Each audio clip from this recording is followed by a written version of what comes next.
A very good evening to you and welcome to Breaking Today. My name is Frederick Muitiriri. Our sign language interpreter tonight is Teresia Washira. And these are the news that are making headlines today.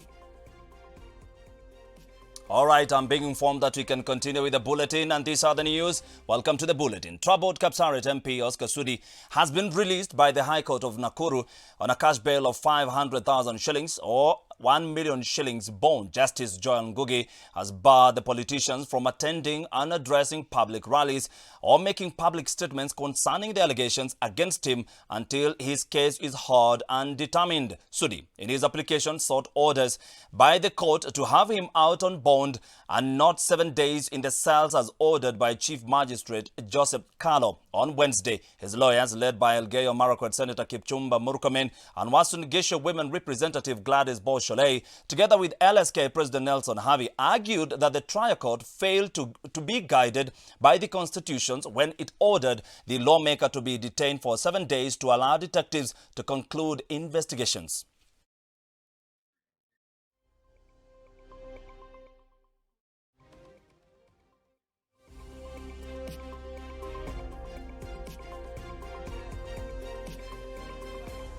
Without number, that where there is a contest between national security and a right in the Bill of Rights, the right must of necessity prevail. That is why here we have madmen outside there making noise. It is their right to be mad.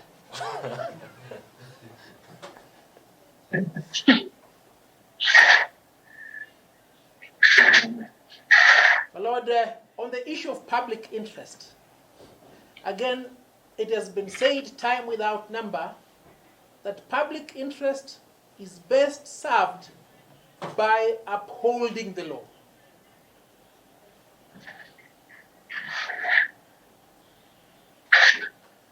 My Lord, we beseech you to uphold the law. This is a matter where the Honorable Member for Kapsaret should not even be asked to post cash bail. He should be released on his word to keep the peace. All right, tell us where you are watching us from. That is on 111 444 111 111 444 111. Moving on. Cabinet Secretary, Ministry of Sports, Culture and Heritage, Jamina Mohammed, has announced resumption of sporting activities in the country amid news that the COVID-19 curve is flattening. However, the status quo remains for all contact sports, including football and basketball, while non-contact sporting activities will resume. Our reporter Daniel Karaoke with more. Kugonga. CS Amina, who was speaking during the virtual launch of the resumption to sports and recreation activities guidelines, says national teams from the high-risk contact sports will be given special preference but in consultation with the respective sports federations. We are doing all this fully convinced that our fraternity is going to be responsible in ensuring that they adhere strictly to the measures and the guidelines that have been provided today by us in conjunction with the Ministry of Health. However, sporting activities expected to resume include athletics, lawn tennis, badminton, cricket, cycling, golf, racing sports, among others. However, football, hockey, handball, basketball, volleyball, netball, wrestling, and team building activities remain suspended. I've appointed a lean monitoring and evaluation committee led by the Secretary of Administration, State Department of Sports, to oversee the implementation and the review of these guidelines as needed from time to time. Meanwhile, Kenya has recorded 148 new positive cases, bringing the total number of confirmed positive COVID-19 cases to 36,724. 98 recoveries have also been recorded within the last 24 hours, bringing the total recoveries to 23,709. However, 4 patients have succumbed to COVID-19, bringing Kenya's total fatalities to 646. Daniel Karaoke for Switch TV. And just to remind you that KEMRI is saying that we are ready for coronavirus vaccine trials. We are ready for that. KEMRI is saying that. And to remind you, we are live on Facebook, Twitter, and on YouTube. That is at Switch TV Kenya. Let's go to Mombasa County, where court senators have faulted the Council of Governors Chair Wycliffe Oparanya for misleading other governors on shutting down counties over the revenue impasse.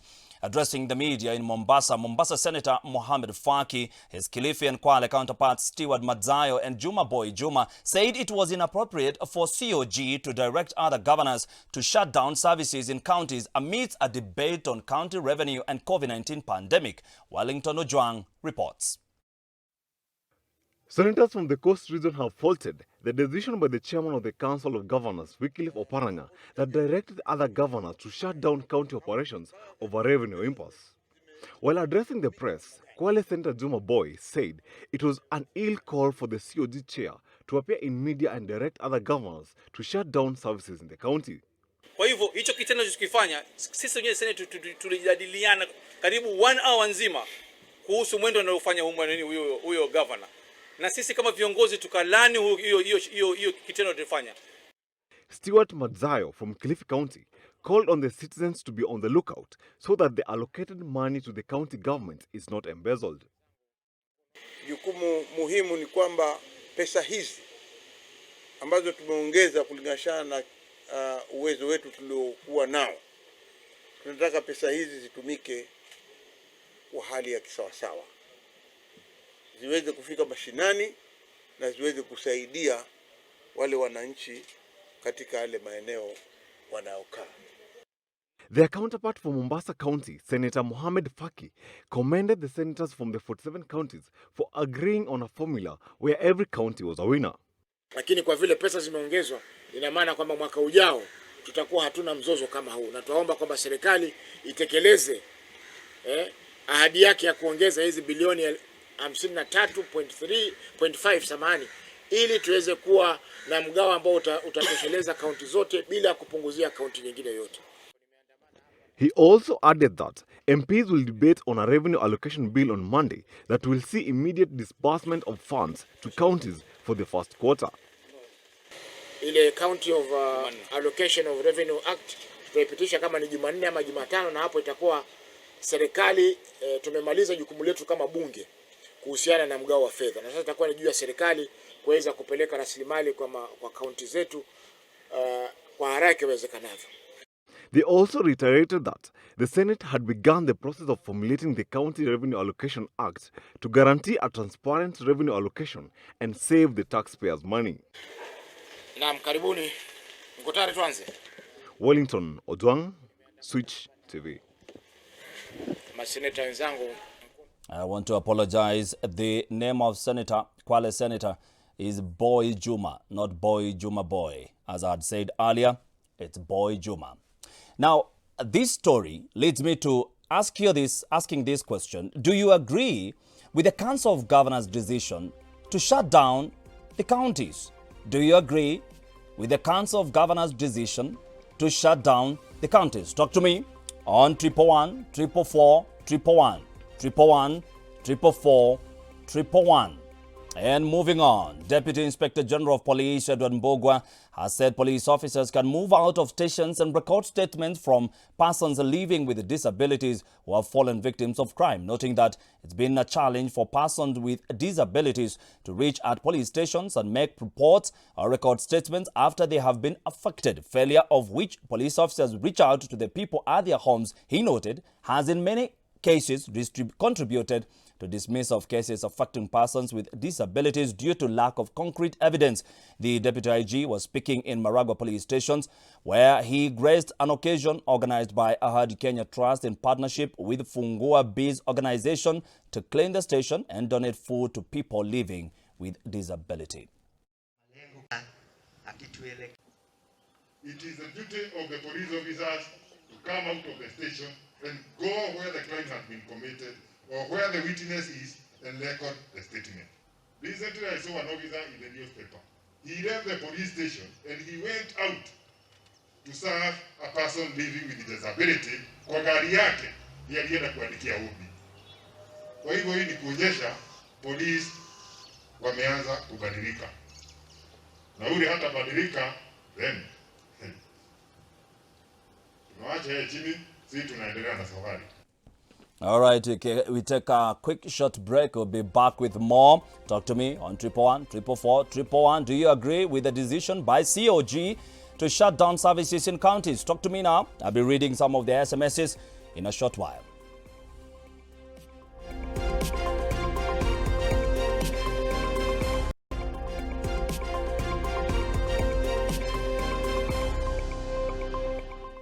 All right, welcome back. I asked you earlier on, do you agree with the Council of Governors' decision to shut down counties? Do you agree with the Council of Governors' decision to shut down the counties? Talk to me on 111 444 111. That is on 111 444 111. Some of the SMSs that are coming in.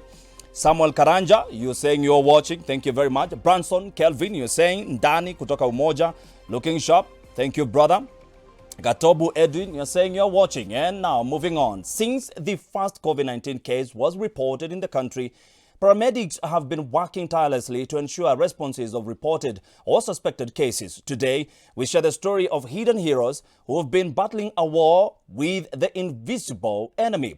Got wounded, where some of them contracted the virus, faced stigma, and were confronted with myriads of challenges. However, with all the challenges they have faced and are still facing, they are still fighting. Joel Chacha spoke with some of these COVID-19 heroes and prepared the following report. The largest private emergency medical services and pre-hospital care provider in the Eastern Central Africa, with over 130 fleet of superior, fully equipped state-of-art ambulances, manned by highly qualified paramedics and experienced in pre-hospital care, has gathered under this tent in a celebration of its commitment to combat the COVID-19 pandemic that has bruised economies across the world. Drawn from different regions, they gather here this morning to share their experiences on how the journey has been like.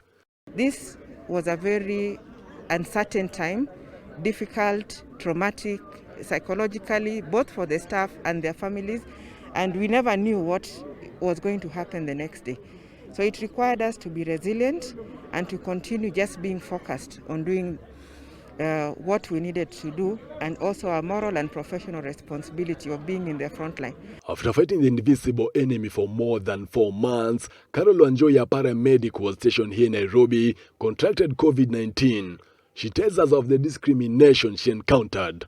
I did my self-isolation in my house. At that time, I was just by myself. My family was not there. So every day, every single day, you'd sleep scared because you don't know if you'll develop those symptoms they are saying, like difficulty in breathing. But with the many phone calls, my colleagues, the management, our HR was very supportive. Our doctor, Dr. Memusi, was also very supportive. Patrick Ricky, an EMT operator, recalls his experience when he was attending to the first cases recorded in the country, when the tension was still high and no one seemed to understand the disease and how to control it, with little or no knowledge. Actually, when the first case of corona was announced, we were actually that day we were dispatched to Rongai, where it was reported. That is around Olekasasi in Kajiado. And at that time, we didn't know what we were dealing with. So we actually approached the case like just any other case. We didn't know the magnitude it had, apart from what we used to see in the international news. Today, after being away for close to 4 months, they have returned home. Even though they are all smiles after many days of fighting the scourge, deep within them they have met the worst in the line of duty, all too vivid.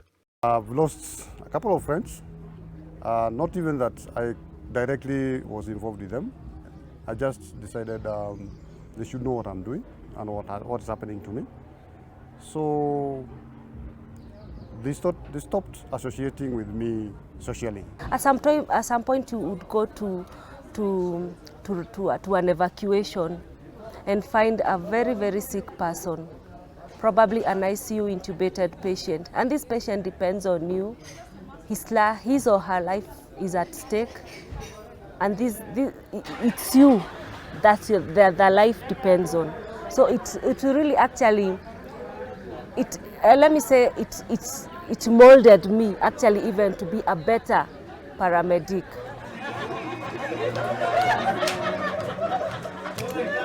Songs, dances and cake eating was not the norm few months ago. This was only a dream, and so they danced and danced even more, and they truly enjoyed these moments they were looking forward to, moments that remind us that we are in a war, but we are winning the battle and the curve is flattening.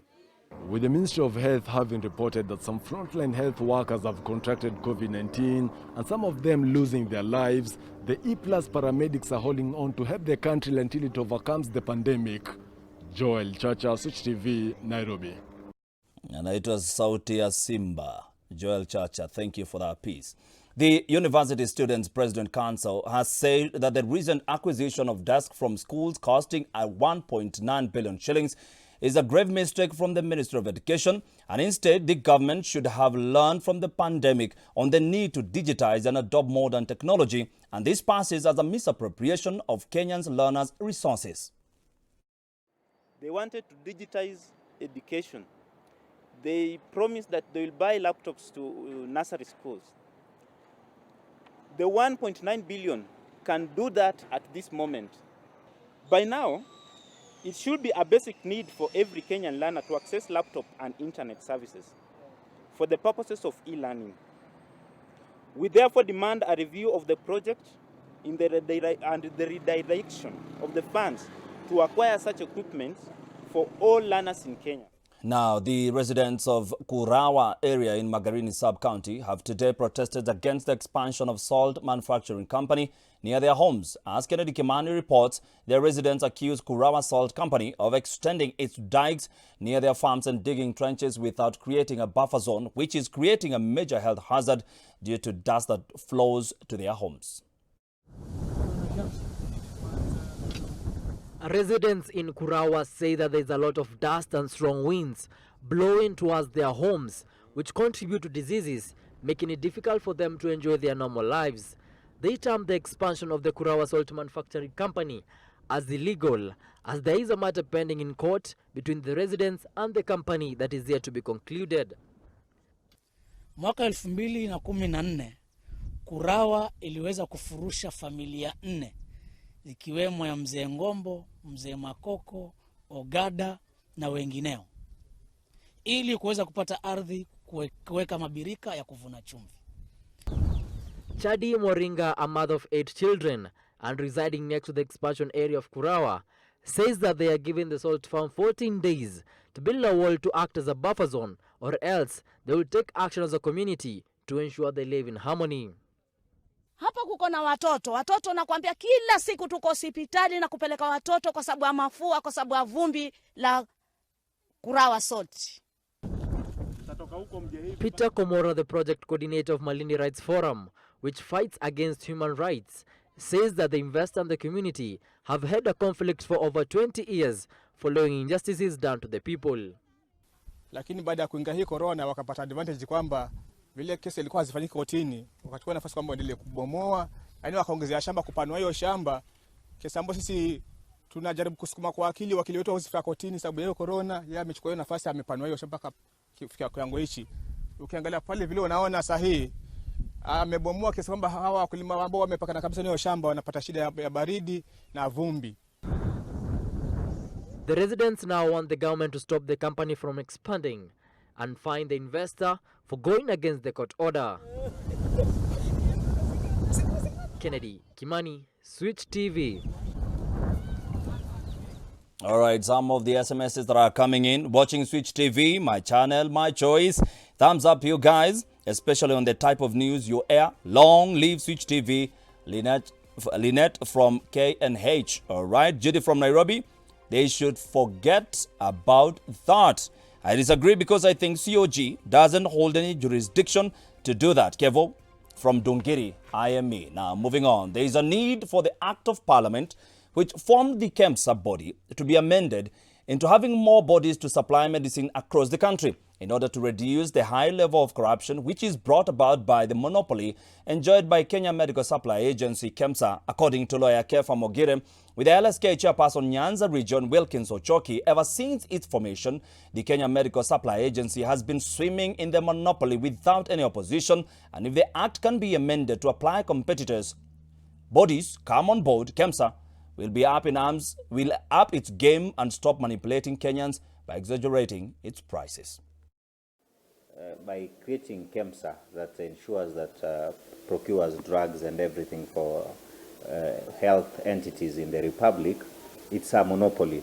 And you get that there's, by virtue of us being Kenyans, kuna mambo mengi ambayo yanaendelea. Mimi ukiniuliza, there should be other entities allowed to procure drugs for government hospitals rather than a monopoly. We should create an avenue where other competitive bodies can come and agencies to compete with this KEMSA, so that we have to bid like another tender, so that we find that they qualify, fine.